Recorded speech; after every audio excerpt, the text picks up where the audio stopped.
The Locked On Podcast Network presents the College Sports Big 3 in 30. The three biggest stories in college sports. From our local experts at the Locked On Podcast Network. We bring you the real story. Why it matters, what's next, who wins the big game, and more, all in 30 minutes. The College Sports Big 3 in 30 starts now with the biggest story in college sports. Well, kaboom, Alabama gets a 5-star commitment. You are Locked On Bama, your daily podcast on the Alabama Crimson Tide. Part of the Locked On Podcast Network, your team every day. I'm happy for Alabama. I mean, this is a big get. Tim Watts has already put this out there on Bama Online. He said, hey, y'all, digest this and enjoy it. Eat slowly this news because, you know, we're so bad when we're recruiting guys, and you and I are recruiting guys when we get caught up in the fanboy stuff as much as anybody. And when you get a big commitment, you're like, okay, now what's next? Who's next? Yeah, so enjoy frustrating. It. By the way, Max Sutter is next in just an hour or so. But so that is who's next, or we hope who's next. And pretty confident there. Somebody did ask when Max Sutter makes his choice. It'll be at 7:45 tonight. Mm-hmm. So we'll be on just after, just like the show. Yeah, we'll be on just after that. But let's keep this on EJ Crowell. He is he's a dude, man. I mean, look, I'm going to tell you, maybe a little baby face would make you think he's, only going to be a junior or whatever. But his arms and everything else make you say, oh, he's a 5-year NFL veteran. Well, I think people that listen to the show know we've been talking. This is kind of once we stopped, once Ryan Williams signed with Alabama, this sort of turned into an EJ Crowell podcast. We've talked about EJ for a long time. People listen to the show every day know that we've been talking about him for over 2 years since he was in the 9th grade at Jackson. Great player. Where I'm interested, and I'm going to do research on this and talk about it on a future show. I would like to know where I rank him in terms of the in-state backs since I've been following in-state recruiting, and I'm old. So this goes all the way back to like the late 80s. Where does EJ rank since the late 80s in terms of in-state prospects at running back? It's going to be high. Now I'm going to go ahead, spoiler alert. I'll tell you one guy I'm going to rank ahead of EJ because he was such a 6-star, and to some extent it was before the recruiting services were around, but Carnell Williams, from Etowah County, that eventually chose Auburn, was a major star that ended up having a great career at Auburn and then was good in the NFL. Carnell immediately comes to mind for me and would probably still rank number 1, but I want to go back through some records and make sure I'm not missing anyone. But EJ's going to be way up there, if not number 2. I mean, he'd be way up there. And there's been a lot of great backs in this state that have signed with Alabama, Auburn, and even gone outside the state. Yeah, I mean, I'm with you. I got to see Carnell a couple of times in high school, and then, of course, got to see him at Auburn. He was fantastic. I'll say this. If E.J. Crowell did play his final 2 years in high school, I think he can certainly catch Carnell. Yeah. We never got to see a senior year, and that's a great point. Well, that's a great point. We never got to see it because he'll never have it, and he hadn't had it. He didn't have his junior year. But I'm just basically projecting it based on what we've seen of him as a 9th and 10th grader, and I'm projecting it because we hadn't even really seen his junior year. That doesn't start for another month or two. That's right. But he's a phenomenal talent. I've comped him. Now I feel better about my comp to Bijan Robinson now that he's not going to Texas because that made me nervous and I was jinxing the whole thing. But I tried to find an Alabama back during the Saban era because we've been full of great backs about who EJ reminds me of, and I had a tough time. He's bigger and more physical than many of them, is faster than some of the bigger guys. I mean, it's just kind of hard to find. When I do the comps, I always start with size. I mean, I'm not going to comp him to a 5'8", 185-pound guy just because, I'm also not going to comp him to Derrick Henry, who's massive. But it's kind of hard to find the right size speed guy because he's so unique in that way. But a size speed guy I did find as a high school prospect where he just sort of seems identical as Bijan. And then throw in the fact that he catches the ball like Bijan Robinson. Mm-hmm. And obviously Bijan had a heck of a career at Texas and is now one of the best backs in the NFL. I think Crowell has that sort of upside. But let's remind ourselves before we get too carried away. Alabama signed a great back in the last class too, in A.K. Deer. And you know what he looked like this spring? A freshman that was learning college football. He didn't look disappointing. He didn't look not as good as advertised. He just looked like a freshman. We should grant them all that as freshmen. It's okay to look like a freshman, especially with EJ showing up a year in advance. Oily Crimson Raider. Yeah. I have a lot of questions about that name. He says he reminds him of Saquon Barkley. I like it. I do like it. You have to preface this every time you compare somebody to a Derrick Henry or Saquon or something. Nobody's saying he is Saquon Barkley. No. What they're saying is his game reminds me of that. Their games like that. That's what it's going to look like. Do I think he can jump backwards over somebody in the NFL right now? I'm not sure. But I know this. I have seen E.J. Crowell run around, run through, and run by people. So that's sort of what Saquon can do. Now, Derrick Henry can do it, but it's different because he's so big. But yeah, I think that I think Saquon's a good call. I like that. When I was going through comps, actually, before I settled on Bijan, Saquon was one I really considered and was up there. I mean, I do think there are some similarities. Saquon, though, when I think of Saquon, we're not going to get off EJ. But when I think of Saquon's such a workout warrior. I mean, that's the kind of the thing. The first thing I think Saquon literally gets mail in the weight room. I mean, he like lives there. I think the whole, he probably has a whole living room set up there and just kind of lives in the weight room. And I'm not saying EJ doesn't. I'm just saying, boy, Saquon sort of built himself in a lab, literally. EJ, very natural back. Looking forward to what Alabama's going to do with him in the weight room, though. Donna J212 says, I think y'all forgot about Bo Vincent Jackson. Look, Bo Jackson was incredible in high school, but he wasn't even the top back that year. That's true. Auburn signed both backs. I think Lenny Patrick was also was he in Bo's class, and he was a big time. I think he was. But by the way, Donna, I appreciate you bringing up Bo because I'm not shy about saying Bo Jackson's the best athlete I've ever seen in my whole life. I mean, but Bo to me is the best athlete ever. But I said the best running back in state since I've been following recruiting. Bo was a little bit before me. I didn't start following recruiting like I do now until about 89, 90, 91, somewhere in there. Bo was actually a senior in high school. I believe his senior year was the fall of 81. So that was just a little bit before my time. So I was prefacing it with during my time. But Bo's the best athlete I've ever seen. I am the last ape says EJ reminds me of Josh Jacobs. And then, I like it. He's bigger. I like it, but he's bigger than Josh Jacobs, which is why I didn't make that comp. I do think they have a similar style. He's similar in style to Josh, but he's bigger. He's gonna be a bigger guy than Josh Jacobs. Yeah, he says he runs like Travion Henderson. I can buy that a little because Travion got bigger. Travion did get bigger. To me, Travion is such a speed. Travion's so fast. He was. I mean, to me, EJ's just such a tantalizing combo of the physicality and the speed. And I'm telling you, as good as Travion is, and I'm a Travion fan for sure, great player, EJ more physical than Travion at the same age. As a shout out to EJ. I don't think Travion going into his junior year trucks people like EJ does. Summer sports are in full swing, and whether you're all about baseball under the lights, golf on the green, or high-stakes soccer action, FanDuel is the best way to make every game even more exciting. You're already following the action. Why not make it a little more thrilling? With FanDuel, you can get in on the game while your friends are getting sunburned at the beach. It's easy to use, fast to pay out, and makes even regular season games feel like must-watch events. Whether I'm placing a same-game parlay or watching a bet right in the ninth inning, FanDuel makes it feel like I'm part of the action. If new to FanDuel, new customers can bet just $5 and get $150 in bonus bets if your first bet wins. Open the FanDuel app today or visit FanDuel.com/lockedon to get started. Auburn flipped an elite quarterback. You are Locked On Auburn, your daily podcast on the Auburn Tigers. Yesterday, Peyton Falzone. Been committed to Penn State since April.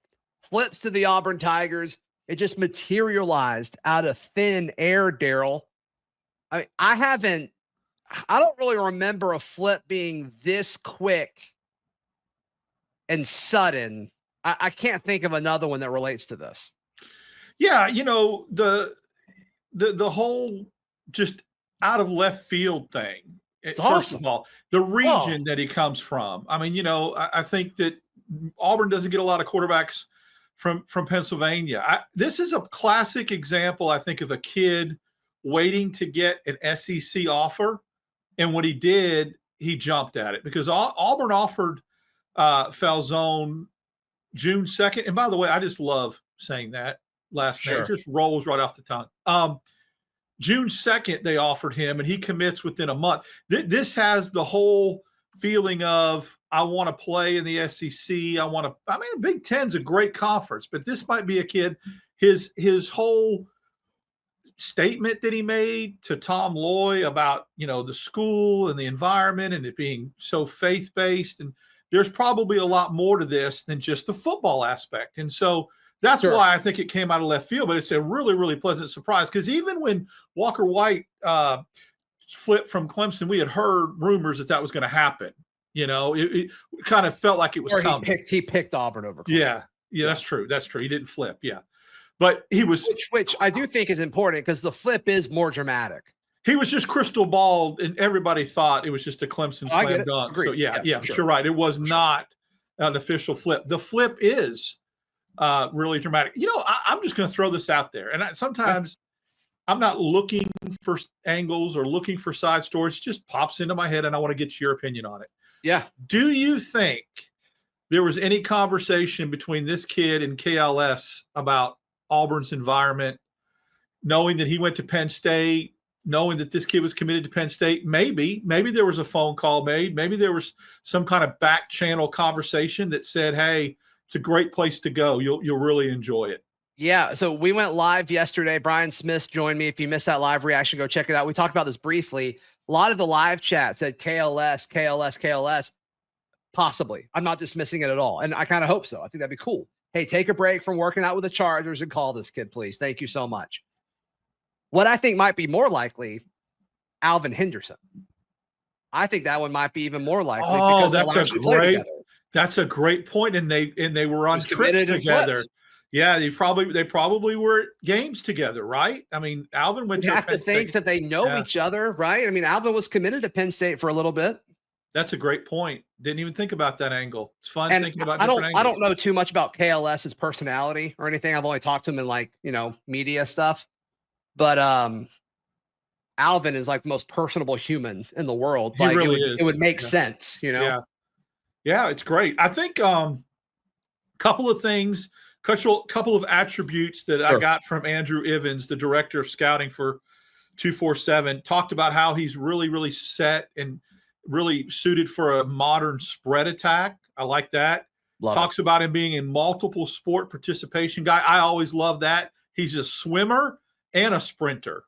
I mean, that's a really with how long he is, that makes sense. I mean, that's long and lean, 6'5", 200. Yeah, I mean, that's very athletic. And he basically says he should be projected or viewed as a potential multi-year starter at the Power 4 level with dual threat capabilities that can light up the scoreboard with both his arms and his legs.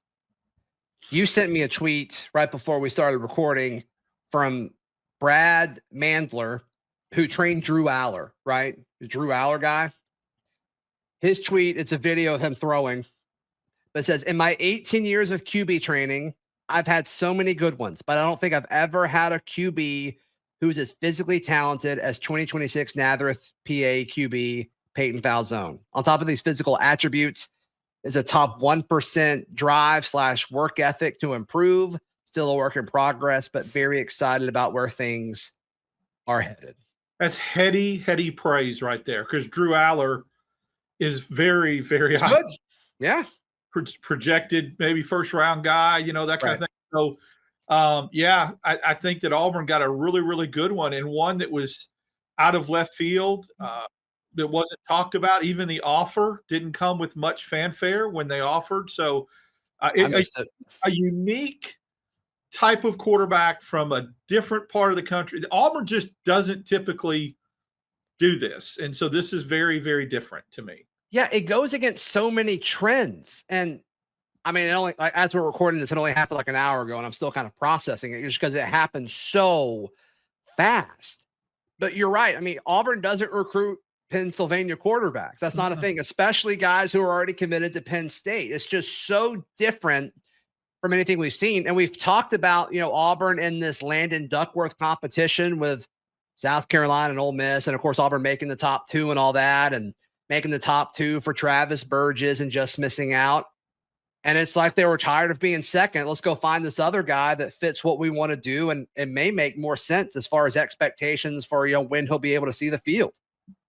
Absolutely. And I mean, I get it. People don't care a lot about trends or history and all that. But there used to be a time where Pennsylvania quarterbacks were like, you get one out of high school, they end up being Hall of Famers in the NFL, and there was such a long list of the Joe Montanas and the Dan Marinos and all that came from Pennsylvania, and it was a hotbed. And, I haven't heard for a long time with really a dynamic kind of blue chip quarterback. Penn State was looking to get 2 quarterbacks in this class. That may be another reason. Oh, interesting. Yes, yeah. They were. Yeah, I read that they were looking to get. I went to one of the guys that I shared information with about Keandre Lambert-Smith last year. That's from up in Pittsburgh. He wrote something about how losing him was a lot of that had to do with, that maybe that they felt like they were wanting to take 2 QBs. Auburn was only wanting to take 1. It speaks volumes when we say, hey, we want to take 1 and you're our guy. Yeah, sure. That matters. So yeah.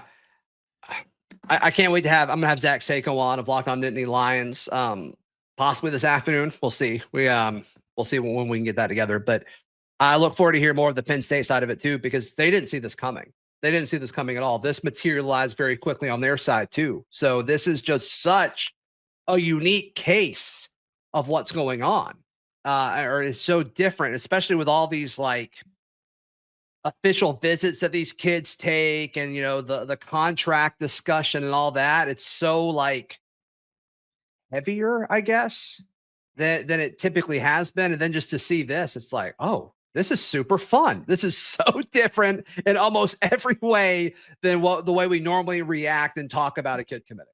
I can't wait to see what he does his senior year. This is one of those kids that you really, really look forward to seeing Friday night stats from, and what he puts up, playing in Eastern PA from Nazareth, Pennsylvania, what kind of competition he plays against, what number, because it kind of seems like it would be a natural progression. He improved a lot between his sophomore and junior year, and that is in a scouting report. So from his junior to senior year, let's see how much he improves and how much better he is. And it'll be fun watching him, tracking him. And he seems like the kind of kid, look, I don't want to put words in his mouth, but if he's such a hard worker, won't mind working to earn, doesn't expect, I'm going to get on campus and I better play, right? I'm going to earn that spot. I know I got Deuce Knight ahead of me, but let me work hard and earn my chance. I think there's a lot to like about this. Really awesome stuff. Awesome stuff.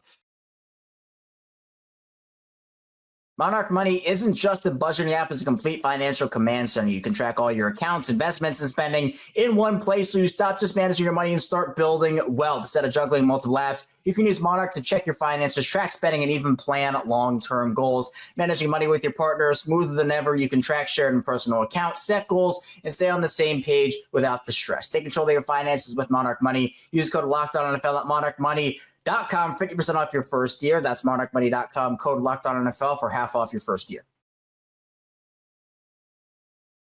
The Wisconsin Badgers get a big one. You are Locked On Badgers, your daily podcast on the Wisconsin Badgers. Part of the Locked On Podcast Network, your team every day. Jaden Pettit's a Badger, commits to the Badgers. Let's talk about it. Let's talk about who he is, what he brings, how big this commitment is. And this is just a massive one. And someone the Badgers have been in on for a long time. Jaden Pettit, a 6'4", 195, 200-pound receiver coming out of Naples, Florida, composite 4-star.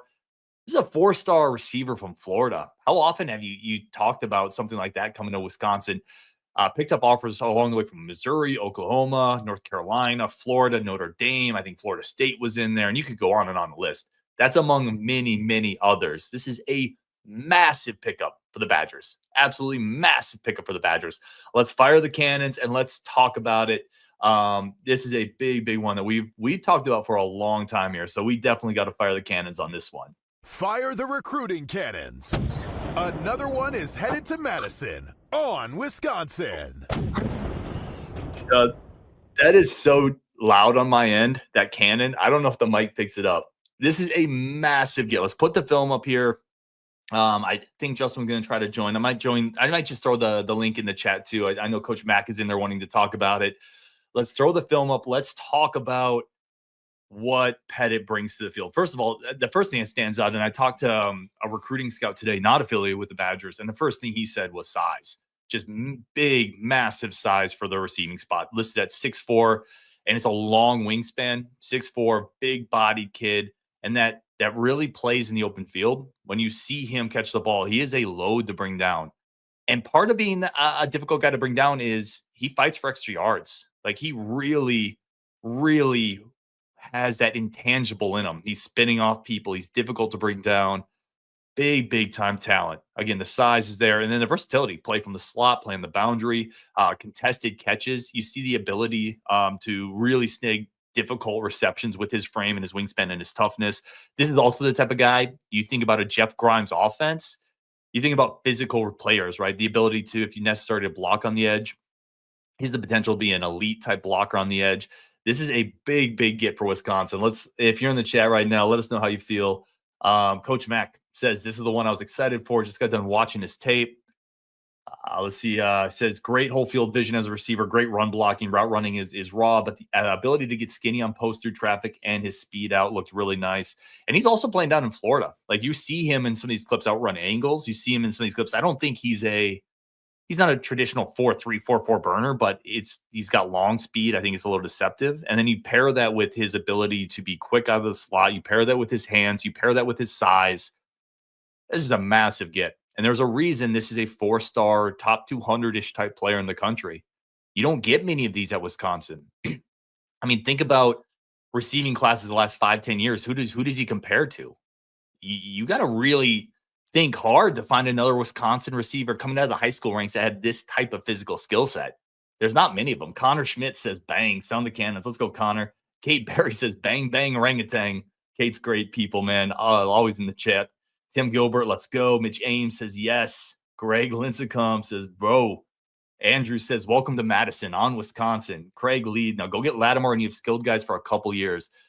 This is a blue chipper, right? This changes the class. This elevates the class. This is the type of win Wisconsin has needed to get in this class. They've stockpiled a lot of really good players, one of whom I'm going to be talking to later today, and they'll be on a show tomorrow, so you're going to want to look forward to that one. But this is a national level win. This is a win against Blue Bloods. This is not a type of player that's a 4-star, but he doesn't have the offers to back it up. We always talk about, when we do our end-of-year recruiting show, does the film check? Yeah, for Pettit, the film checks. Does the offer list check? Yeah, the offer list checks. Does the measurables check? Do they check? Yeah, they check too. He checks all the boxes. And for an offense that wants to run the ball and then take deep shots with play action, bro, this is a prototype. This is guys like Jaden Ballard, Vinny Anthony. These are kind of prototype receivers for Jeff Grimes in this offense. This is a massive get for the Badgers. By the way, I'm going to put my link in the, if anybody wants to just jump on and talk about this win, I'm going to throw that link in the chat. I know Coach Mack was asking about it. So if you want to jump in, man, jump in this and let's talk about this together. This is going to be a quicker show, not a long show. We'll probably talk about this more tomorrow because that's how big this win is. But massive get. Big Mac says yes. Yeah, Jordan Reed. Let's talk about Jordan Reed. You know, Connor Schmidt brings up receivers coach Jordan Reed. And one of the things we talked about with Jordan Reed, as Coach is joining in here, Coach, one of the things we talked about with Jordan Reed was younger, personable, and the ability for both guys like him and Guyton to be pluses on the recruiting trail. This is a massive win, Coach. It's huge. I mean, it's so great. Like, this kid is 6'4". I mean, granted, the announcement of him committing to Wisconsin said he was 220 pounds. I'm wondering where that 30 pounds came from all of a sudden in one season. But He has a frame. He has, like I said, the full field vision. He sees everything. I'm watching his clips. You know, he gets skinny on the post. He seeks between those two D-backs in the middle of the field. He sees when his quarterback's in trouble, he goes to the center of the end zone and snags the ball. He goes up for contested catches. And then the dog mentality, the run blocking, the pushing a guy right out of bounds. Like, I think they must have had beef or something that entire game going on, because you don't see that a lot from wide receivers. He manhandled them. The speed, I think it'll be something that comes. He is from Florida. Obviously, there's a lot of speed down there, so we can't judge it off of what he's playing against. But, come on, 6'4". Like, this is what we've been wanting, that outside guy, and we finally got it. You know, and you mentioned the dog in him. You know where else that shows up? And I talked about it in the beginning of the show. Some people, they catch the ball and they go down. And then some people fight like hell for every single yard. Absolutely. I love that part. Because you can see it to break tackles. Yeah, he's breaking tackles. He's doing jet sweeps on the from the slot position. Like, yes, he is 6'4". He's in Florida, though. We're not talking about just some, we're not talking about playing in Idaho. Nothing against Idaho, if there's any Idaho fans out there. But, like, come on. This is Florida. You're running a jet sweep like that. You are breaking 3-4 tackles on your way. Like, this play right here. That's a little bit of speed right there. Mm-hmm. That gets me excited on a play action come out of the Grimes offense. That's what I want to see. He's a long strider too. Like that speed builds up, and you can see him outrun some angles where it feels like players they underestimate how his speed builds up over time. So I was watching after about I think the fourth or fifth time I was going through his film. I was watching his stance. There's a couple times, like, there's certain things that the receiver coach is going to be able to fix, such as he had a false start on a couple of plays, which led off with the wrong foot. Fine. But you can see throughout the film, and I'm guessing it's throughout the year as it got better, because he didn't start with a great clip right off the bat. It's just periodic. His stance gets a little bit better. He gets that front knee over that front foot to make sure he's coming off that rear foot and taking off. The screens, the smoke screen passes. The fact that he just drops back, he can break 3-4 tackles and go. Like, that is what we need on the outside. We have all the slot receivers in the world in Wisconsin. We need those outside guys, because once Ballard's gone this year, you need somebody like Pettit to come in. Yeah, he's going to be raw, but you can build something out of that. I think he could play even situationally this year, but I think you pencil him in next year ideally. I think you pencil him in as the Ballard replacement. And the other thing that's interesting, and then we got to take a quick break, but him lining up in the slot, you actually see some foot quickness out of him too for a 6'4" guy. Like, a lot of guys can't do that at that height. No, because they're like little, we call them baby giraffes. They're trying to learn how to walk with their legs still with all that size. So yeah, it's the kid. Now that's the one that one play right there. We need to work on hands. Obviously, to see that the ball come out as hot as it did, him bobble it, but then still recover and catch the ball. That's the one thing that I can nitpick on this at all. I mean, he's going to be a senior. This is junior film. He's got another year to play. He'll figure it out. And we get the coaches there, I think, that can do it. Can I tell you, he could drop every ball in this film and you still offer him a scholarship because he's a 6'4" guy that can go up and high point it, right? And Wisconsin has a jugs machine. You can figure it out. They got a jugs machine.